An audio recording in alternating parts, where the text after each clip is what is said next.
गुरुर्ब्रह्मा गुरुर्विष्णु गुरुर्देवो महेश्वरः गुरु साक्षात् परब्रह्म तस्मै श्री गुरवे नमः। वन्दे बोधमयं नित्यं गुरुं शङ्कररूपिणं यमाश्रितो हि वक्रोऽपि चन्द्रः सर्वत्र वन्द्यते।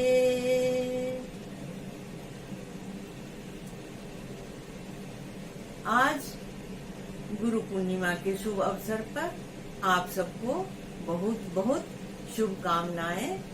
आप सब में गुरुता बनी रहे, बड़प्पन रहे, ज्ञान इतना अधिक हो कि आपके प्रकाश से सब प्रकाशित हो। चतुर्दिक चारों दिशाएं ऊपर नीचे सब जगह आप ज्ञान के प्रकाश से भरे पूरे रहें, सन्मार्ग पे चलें। क्योंकि जो पंच तत्व में चौथा तत्व है आकाश गगन, जिसको कोई आज तक नाप नहीं सका।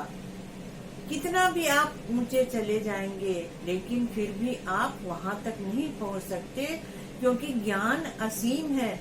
जितना आप सीखेंगे उतना ही और आगे सीखते चले जाएंगे। नेति नेति न इति न इति। कभी भी ज्ञान को सीमा में नहीं बांटा जा सकता। जितना भी आप आगे बढ़ेंगे आपको और लगेगा कि अभी तो आपको कुछ आता ही नहीं है, अभी और सीखना चाहिए, अभी और सीखना चाहिए। तो ज्ञान की इतनी महिमा है। मैंने आपको पहले भी बता चुकी हूँ कि यत ब्रह्मांडे तत्पिंडे, जो ब्रह्मांड में है वही हमारे शरीर में भी है। तो हमारे शरीर में गुरु का स्थान बहुत महत्वपूर्ण है। कितना भी आपके अंदर में अस्थियां आपकी हो, मज्जा हो, आपका स्किन हो, आपके नस हो, ब्लड हो, लेकिन सबको बांध करके जो जल हो, सबको बांध करके चलने वाला जो तत्व है वो है गुरु, वो है मेद। हमारे शरीर में पेट का कारक गुरु होता है। लेडीज की पत्री में यूट्रस का, ओवरी का कारक गुरु होता है। गुरु जिनको हम बृहस्पति भी बोलते हैं। अगर गुरु शुभ है तो संतान उत्पन्न होने में कोई तकलीफ नहीं होती, और गुरु की अशुभता संतान के लिए हमेशा ही चिंतादायक बना करके मनुष्य को रखती है। इसलिए गुरु का इतना महत्व कहा गया। और सभी जितने भी प्लैनेट हैं उसमें गुरु सबसे बड़ा ग्रह है, जिनको कि देवताओं का गुरु कहा गया। अपने ज्ञान के कारण, अपनी शांति के कारण, ज्ञान की गुरुता के कारण, जो कभी भी आपको ज्ञान से विचलित नहीं होने देते। कबीरदास जी ने तो पूरी गुरु की इतनी ज्यादा महिमा गाई है हमेशा कि गुरु गोविंदो खड़े काको लागू पाए, बलिहारी गुरु आपने जिन गोविंद दियो बताए। गोविंद से भी पहले, ईश्वर से भी पहले उन्होंने गुरु की प्रशंसा की। इसके बाद में भी उन्होंने क्या कहा? गुरु कुम्हार शिष कुंभ है, गड़ी गड़ी खाड़े खोट, अंतर हाथ सवार दे, बाहर माए चोट।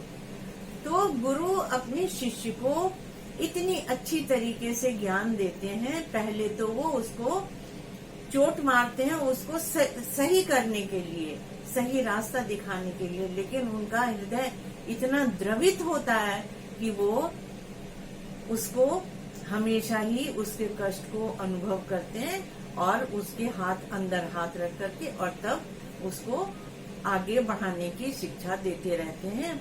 उन्होंने गुरु शब्द को बहुत अच्छी तरीके से गुरु की व्याख्या की है।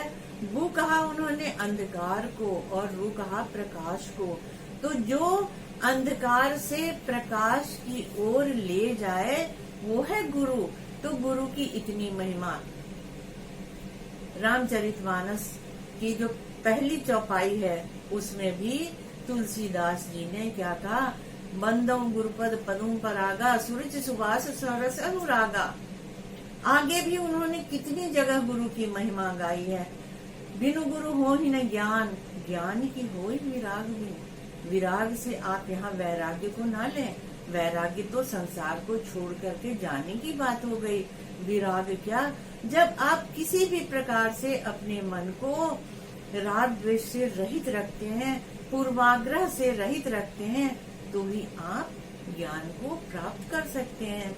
ये भी मैं आपसे बताऊं, काकभुशुंडी और गरुड़ संवाद में भी गुरु को प्रणाम नहीं किया था तो गुरु को क्रोध नहीं आया, लेकिन शंकर जी को क्रोध आ गया।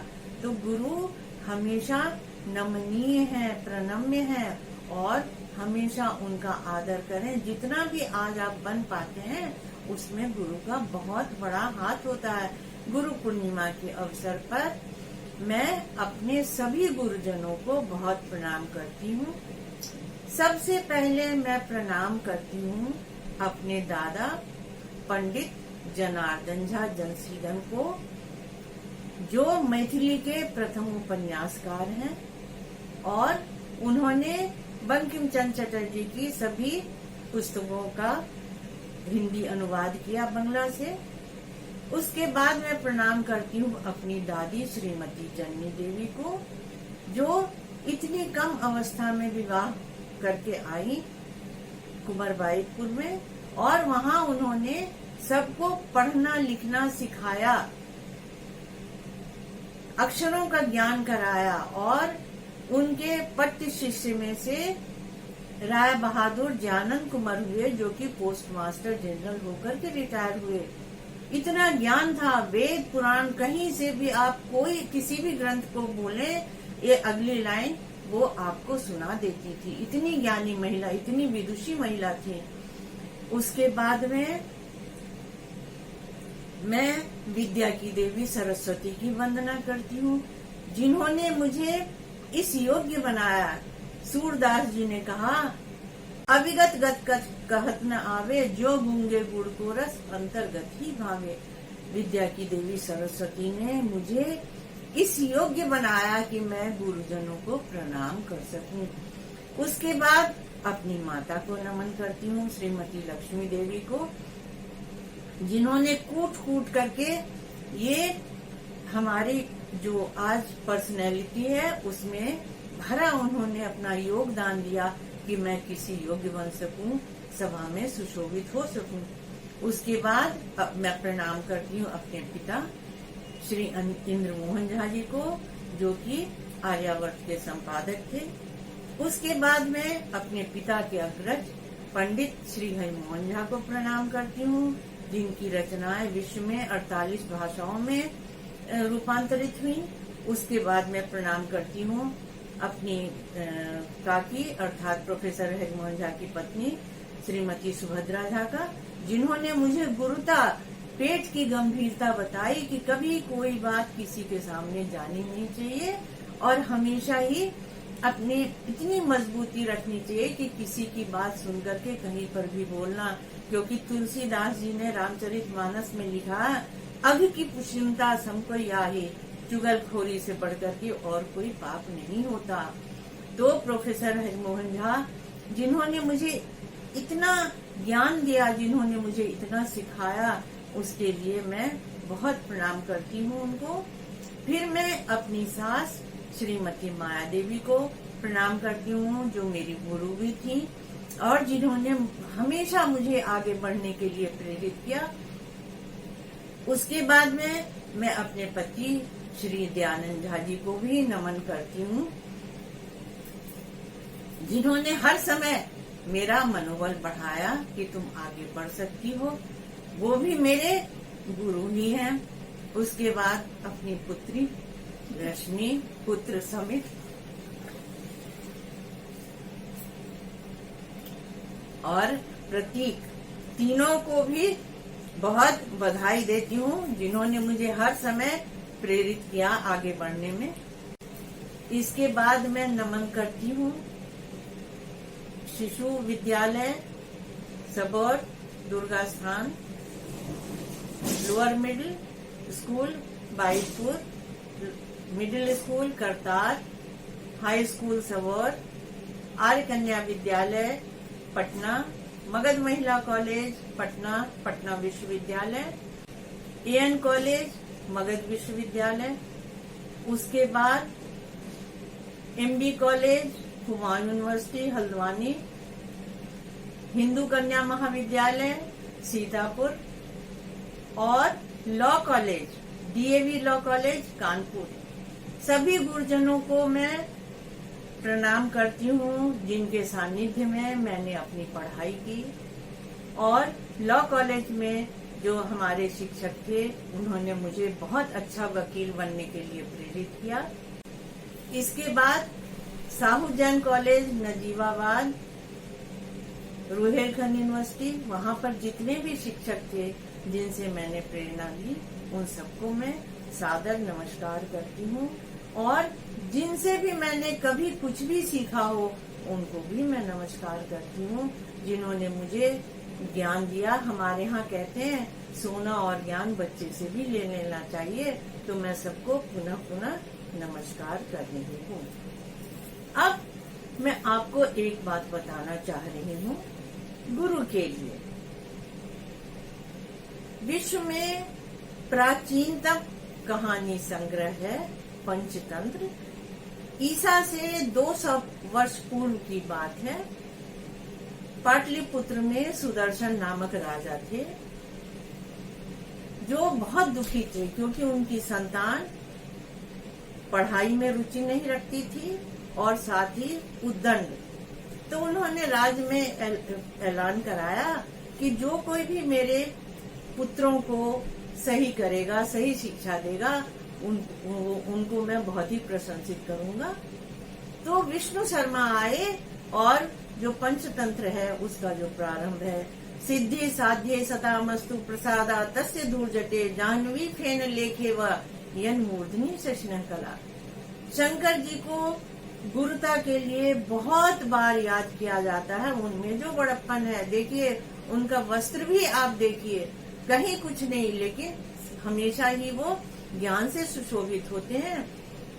तो विष्णु शर्मा आए और उन्होंने पंचतंत्र के माध्यम से बच्चों को ज्ञान दिया। गुरु वही होता है जो कि जिस प्रकार बच्चे की बुद्धि हो उसी प्रकार से उसको शिक्षा दे। तो खरगोश, जानवर, कछुआ, हाथी, बंदर, सबको कीट पतंगों को लेकर के उन्होंने ज्ञान की शिक्षा दी और उनको इस योग्य उन्होंने बनाया कि आगे चल करके जीवन को सही तरीके से वो जी सके। तो गुरु की जितनी भी महिमा गाई जाए वो कम है। चातुर्मास का प्रारंभ आज से होता है, अर्थात गुरु पूर्णिमा से होता है चातुर्मास का। आप कितना भी ज्ञान गुरुओं से ले लीजिए, लेकिन स्वाध्याय अगर नहीं करेंगे तो कुछ भी नहीं होगा। पहले जमाने में 4 महीना जो बरसात के होते थे, आवागमन की सुविधा नहीं होती थी, तब लोग स्वाध्याय करते थे, मनन करते थे। जितना भी वेद, पुराण, ब्राह्मण, आरण्यक, ज्योतिष, जितने भी ग्रंथ होते थे जिस प्रकार के, उनसे जो शिक्षा लेते थे उसको सीख करके और फिर वो आगे बढ़ते थे। तो मनन करना ये बहुत जरूरी है। और जहाँ तक मैं समझती हूँ कि सबसे बड़ा गुरु हमारी आत्मा है, जो कि सन्मार्ग पर चलने के लिए आपको हमेशा ही प्रेरित करे। अगर आत्मा शुद्ध नहीं है, अगर आपने जो मनन किया उसको सन्मार्ग पर नहीं लेकर के चले, तो उपलब्धियां आपकी नहीं हो सकती। मैं तो यही हमेशा मान करके चलती हूँ। और जाका गुरु है आंधला चेला खरा निरंध, अंधे अंधा ठेलिया दूहो कूप परंत। जिसका गुरु ही अंधा हो वो चेले को क्या पढ़ाएगा। ये भी बहुत पुरानी कहावत है। यहाँ पे मैं आपको एक और बात बता दूं। गुरु मत्स्येंद्र नाथ थे, नाथ संप्रदाय के, लेकिन उनको इतना ज्ञान था, इतना अहंकार हो गया था कि वो बिल्कुल ही गर्त में चले गए थे। और फिर गुरु गोरखनाथ आए। उन्होंने कहा, जब अपने गुरु की दशा को, दुर्दशा को देखा, तो उन्होंने कहा, जाग मच्छंदर गोरख आया। उन्होंने प्रेरणा दी, अपने गुरु को निकाला। इसीलिए उनके नाम पे गोरखपुर बना हुआ है, क्योंकि कभी कभी शिष्य भी बहुत आगे बढ़ करके नाम कर लेते हैं और आचार्य रामचंद्र शुक्ल ने तो इसीलिए कहा है कि शायद इसी बात से ये मुहावरा चल पड़ा कि गुरु गुड़ ही रह गया और चेला चीनी हो गया। वैसे तो हमारे इतने ऋषि मुनि हैं जिन्होंने बहुत अच्छी हमें शिक्षा दी, लेकिन इसमें ऋषि चारवाक भी हुए हैं जिन्होंने कहा यावत जीवे सुखम जीवे ऋणम कृत्वा घृतम पीवे। जब तक जियो सुख से जियो, ऋण करके भी घी पियो। लेकिन ये मेरी समझ से उचित नहीं है। अपने ज्ञान को बढ़ाएं, अपनी गुरुता से अर्जन करें और उससे अपने परिवार का भरण पोषण करें। अब मैं आप सबको फिर से नमस्कार करती हूँ और आप सब स्वस्थ रहें, सुखी रहें, ज्ञानी बने, मुखार बिंद से हमेशा मधुमेह वाक्य निकले, आगे बढ़ते रहें, सब प्रेम बना रहे, सब में परिवार में सुख शांति से रहें, मेरी ये शुभकामना है। आप सबको नमस्कार। इसके साथ ही साहू जैन कॉलेज नजीबाबाद, रुहेलखंड यूनिवर्सिटी, जहां मैंने पोस्ट ग्रेजुएट अध्यापन किया, वहां के भी सभी अपने सहयोगियों को भी मैं नमस्कार करती हूँ, जिनसे मैंने बहुत कुछ सीखा। फिर आगे मिलेंगे, तब तक के लिए नमस्कार।